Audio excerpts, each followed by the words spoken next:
मैं डॉक्टर ज्योति रोहिला स्वागत करती हूँ मेरे YouTube channel Hindi classes by doctor Jyoti ma'am पर। आप सबका बहुत बहुत स्वागत।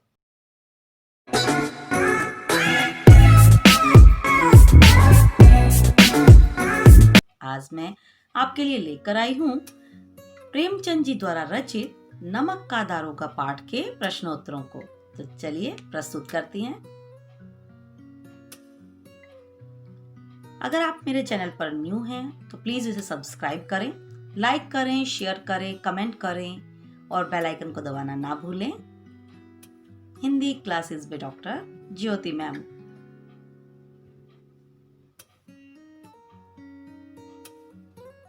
नमक का दारोगा पाठ के मौखिक प्रश्नों की श्रृंखला में चलिए शुरू करते हैं। मौखिक प्रश्न संख्या 1। नमक का व्यापार चोरी छिपे क्यों होने लगा? उत्तर, जब नमक का नया विभाग बना तब अंग्रेजी सरकार द्वारा नमक पर टैक्स यानी कर लगा दिया गया था। नमक को एक स्थान से दूसरे स्थान पर ले जाने के लिए कर देना पड़ता था।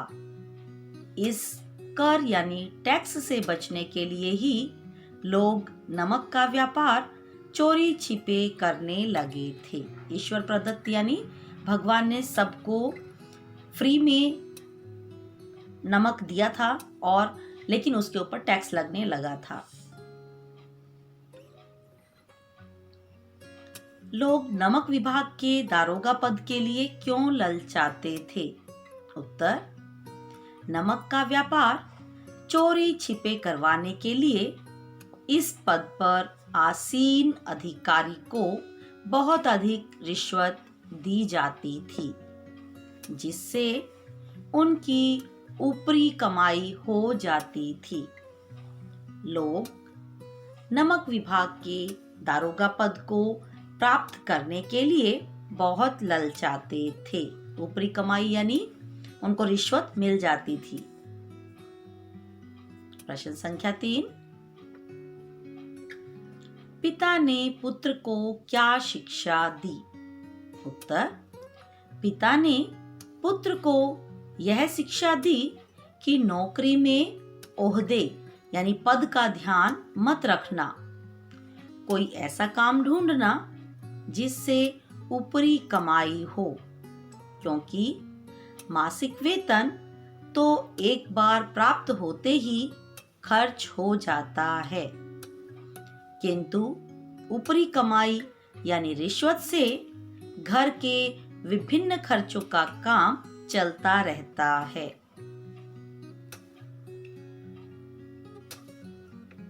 प्रश्न संख्या 4। सारे शहर में हलचल मचने का क्या कारण था?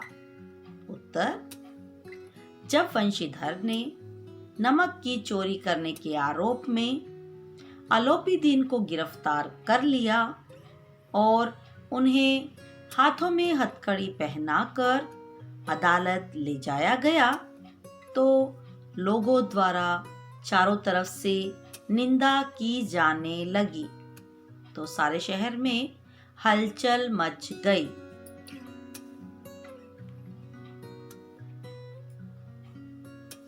लिखित प्रश्नों की श्रृंखला में पहला प्रश्न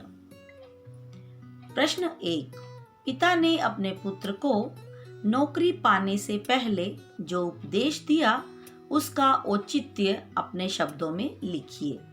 उत्तर, पिता ने अपने पुत्र को नौकरी पाने से पहले कहा कि नौकरी में पद का ध्यान मत रखना। कोई ऐसा काम ढूंढना जिसमें ऊपरी कमाई होती हो। मासिक वेतन तो जल्दी ही खत्म हो जाता है, केवल रिश्वत की कमाई से ही घर के विभिन्न खर्चों की पूर्ति हो सकती है। इस प्रकार वंशीधर के पिता ने उसे बेईमानी करने तथा रिश्वत लेने की गलत सीख दी। प्रश्न संख्या 2। न्यायालय में मुंशी वंशीधर को कैसे अनुभव हुए? उत्तर, न्यायालय में मुंशी वंशीधर को बहुत बुरे अनुभव हुए। उसका न्याय से विश्वास उठ गया। न्याय और विद्वत्ता, लंबी चौड़ी उपाधियों, बड़ी बड़ी दाढ़ियों और ढीले चोगे पहनने वाले वकीलों, जजों ने अलोपीदीन का साथ देकर ईमानदारी की बजाय बेईमानी के पक्ष में अपना फैसला दिया था। ढीले चोगे यानी जो वकील ऊपर से काले कलर का कोट जो पहनते हैं उसे ढीले चोगे कहा गया है। ढीले वस्त्र। प्रश्न संख्या 3, पंडित अलोपीदीन मानवीय गुणों के पारखी थे। इस कथन की पुष्टि उदाहरण सहित कीजिए।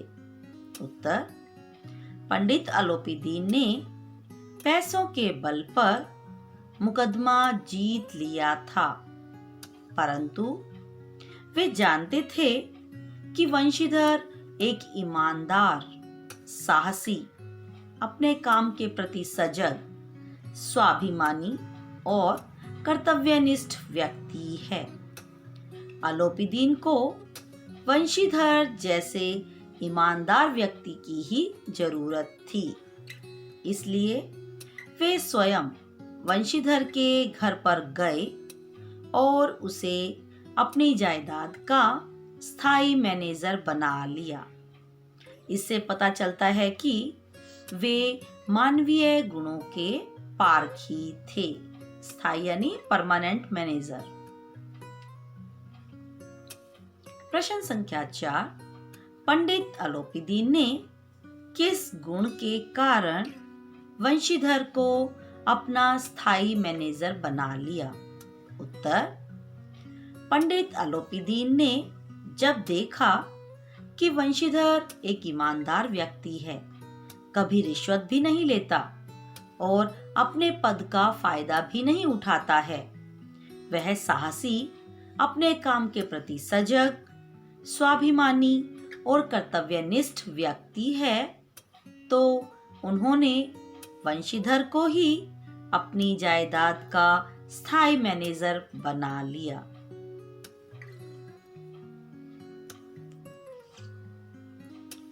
प्रश्न संख्या 5, आप कहानी के किस पात्र से प्रभावित हैं? वंशीधर या अलोपीदीन? कारण सहित लिखिए। उत्तर, मैं कहानी के वंशीधर नाम के पात्र से अधिक प्रभावित हूँ, क्योंकि वह एक ईमानदार व्यक्ति है जो अपने जीवन मूल्यों को संभाल कर रखता है। पिताजी के द्वारा बेईमानी और रिश्वत लेने की सीख को भी अपने जीवन में किसी भी कीमत पर नहीं अपनाता। वह अपने जीवन में जिन सिद्धांतों पर चलता है, उसके कारण उसे अपनी नौकरी से भी हाथ धोने पड़ते हैं। पिताजी से खरी खोटी सुननी पड़ती है।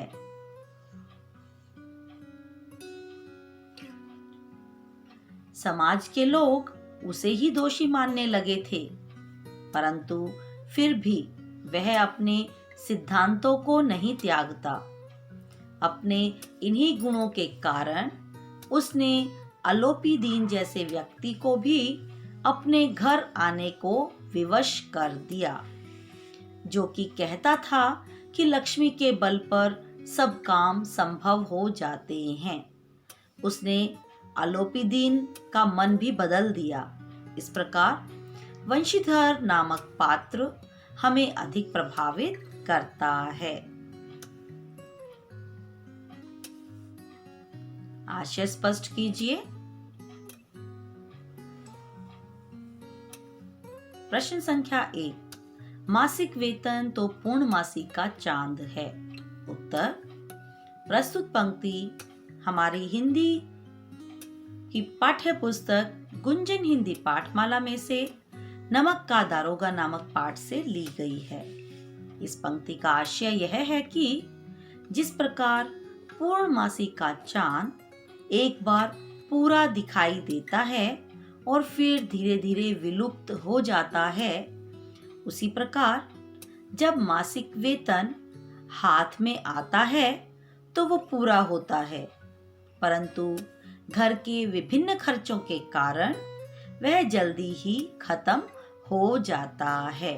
इसलिए मासिक वेतन यानी मंथली इनकम को पूर्णमासी का चांद कहा गया है।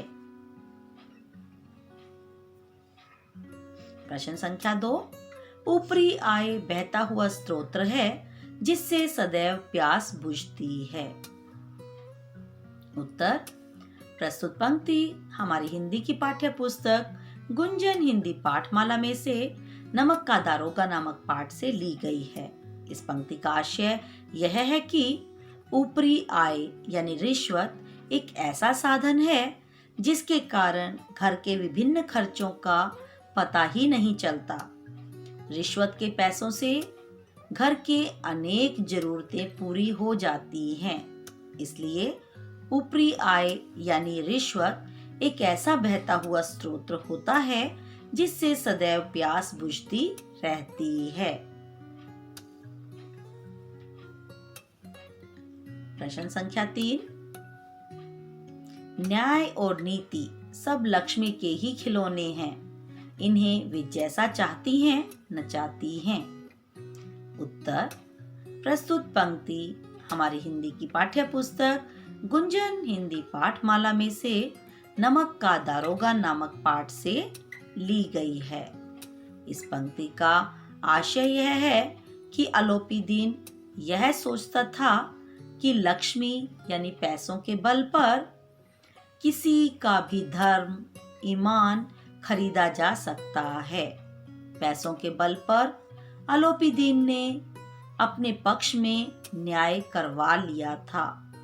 अलोपीदीन के लिए सब कुछ पैसों के बल पर होना संभव था, इसलिए कहते रहते थे कि न्याय और नीति सब लक्ष्मी के ही खिलौने हैं, यानी पैसों के आगे सब कुछ आप अपनी तरफ कर सकते हो। सही विकल्प चुनकर ठीक का निशान लगाइए।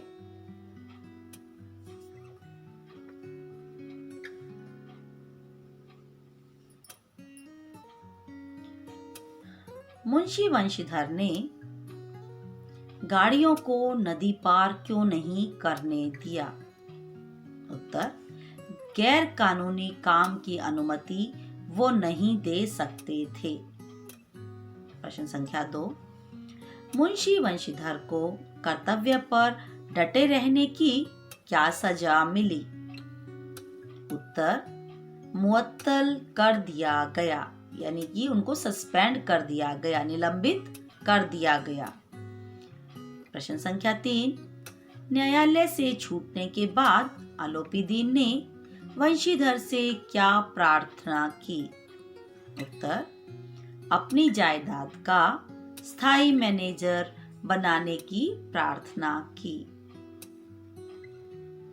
मूल्य परक प्रश्न। प्रश्न संख्या 1, क्या भ्रष्टाचार के प्रति घृणा की भावना से भ्रष्टाचार का अंत संभव है? उत्तर, नहीं, केवल घृणा करने से भ्रष्टाचार का अंत संभव नहीं हो सकता। हमें इसको खत्म करने के लिए आगे कदम बढ़ाने होंगे। भ्रष्टाचार की शुरुआत हम स्वयं ही करते हैं, तो पहले हमें ही इसके अंत के विषय में सोचना होगा। हम किसी भी कार्य को जल्द करवाने के लिए थोड़ी घूस दे देते हैं और धीरे धीरे हमारी यह आदत घूस लेने और घूस देने में बदल जाती है। घूसखोरी, रिश्वत, मुनाफाखोरी, भ्रष्टाचार ये ऐसे शब्द हैं जो किसी भी व्यक्ति को दुर्गुणों रूपी दलदल में धकेल देते हैं।